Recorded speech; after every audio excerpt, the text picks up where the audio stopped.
Assalamualaikum pelajar milenial. Jumpa lagi dengan saya Indri Hayati. Belajar biologi yuk. Kali ini saya akan membahas materi bab 1 di kelas 11, yaitu mengenai sel. Di video kali ini saya akan bahas mengenai sejarah penemuan sel. Tapi sebelum saya lanjutkan, jangan lupa like, komen, subscribe, dan nyalakan loncengnya ya. Baiklah, suatu organisme tersusun atas unit-unit dari yang terkecil sampai ke yang terbesar sehingga menjadi kompleks.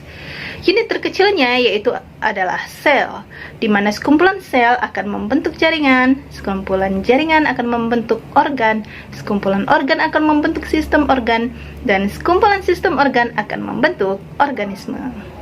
Nah, sel merupakan unit terkecil dari makhluk hidup yang dapat melaksanakan seluruh proses kehidupan. Ada beberapa tokoh yang dikenal dalam penemuan sel. Ada Robert Hooke, kemudian ada Robert Brown, ada Matthias Jacob Sladen dan Theodore Swan, kemudian ada Rudolf Virchow, lalu yang berikutnya ada Felix Durkheim, dan yang terakhir Max Kuhl. Yang pertama, Robert Hooke. Robert Hooke adalah orang yang pertama mengemukakan tentang sel.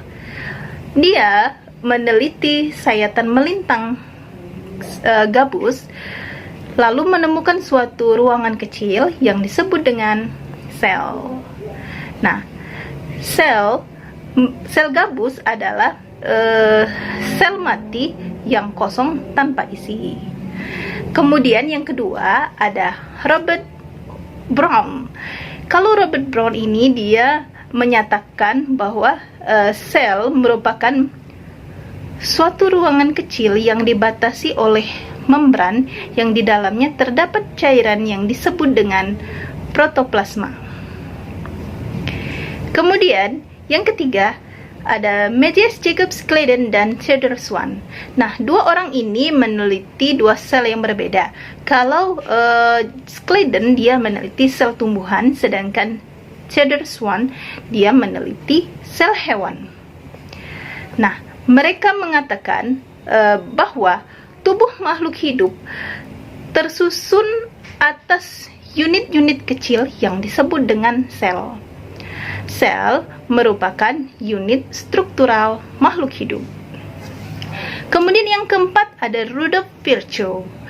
Rudolf Virchow mengatakan sel berasal dari sel sebelumnya, yaitu Omnicellula Excellulae. Yang kelima, Felix Durkheim. Felix Durkheim mengatakan bahwa bagian yang paling penting dari sel adalah cairan sel yang kemudian diberi nama protoplasma oleh Johannes Purkinje. Jadi menurut Felix Durkheim ini bagian terpenting dari sel adalah cairan di dalam sel yang disebut dengan protoplasma oleh Johannes Purkinje.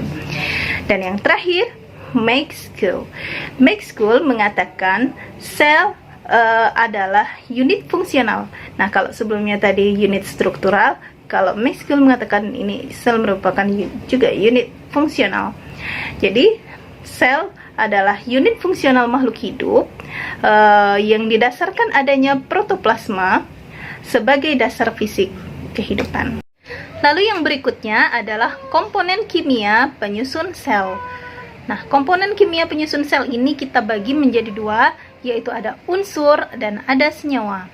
Unsur dibagi menjadi dua, ada unsur makro dan unsur mikro. Unsur makro adalah unsur yang ditemukan dalam jumlah yang banyak di dalam sel. Contohnya yaitu karbon, hidrogen, oksigen, nitrogen, kalsium, fosfor, dan sulfur. Kemudian yang kedua ada unsur mikro. Unsur mikro adalah unsur yang ditemukan dalam jumlah sedikit.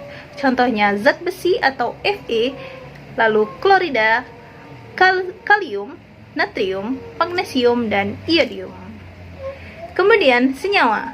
Senyawa juga dibagi menjadi dua. Ada senyawa organik dan senyawa anorganik.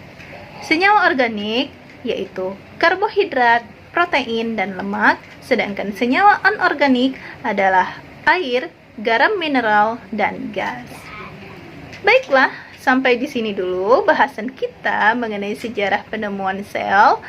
Nanti jangan lupa ikuti video saya selanjutnya.